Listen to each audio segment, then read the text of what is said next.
करवा चौथ व्रत कथा एक पौराणिक कथा है जो विशेष रूप से सुहागिन महिलाओं द्वारा अपने पति की लंबी उम्र और समृद्धि की कामना के लिए सुनी और पालन की जाती है। इस कथा का मूल भाव समर्पण, विश्वास और निष्ठा है।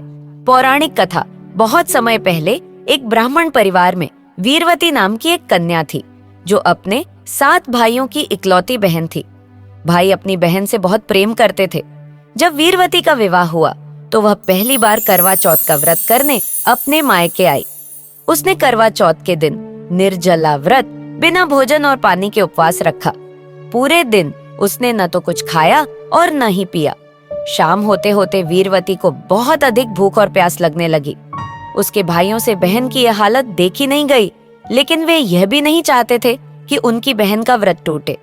अतः भाइयों ने एक योजना बनाई। उन्होंने एक पीपल के पेड़ पर दीपक जलाकर चांद की रोशनी जैसा दृश्य बनाया और वीरवती से कहा कि चंद्रमा निकल आया है, अब वह व्रत तोड़ सकती है। वीरवती भाइयों की बात मानकर उस नकली चंद्रमा को देखकर अपना व्रत तोड़ देती है। जैसे ही उसने व्रत खोला, उसे दुखद समाचार मिला कि उसके पति की मृत्यु हो गई है। यह सुनकर वीरवती अत्यंत शोकाकुल हो गई। उसे महसूस हुआ कि भाइयों के छल के कारण उसका व्रत भंग हो गया, जिसकी वजह से यह अनहोनी हुई है। अपने पति की मृत्यु से दुखी होकर वीरवती ने दृढ़ निश्चय किया कि वह अपने पति को पुनः प्राप्त करने के लिए कठोर तपस्या करेगी। वीरवती ने कई दिनों तक तपस्या की। अंततः उसकी भक्ति और निष्ठा से माता पार्वती प्रसन्न हो गईं।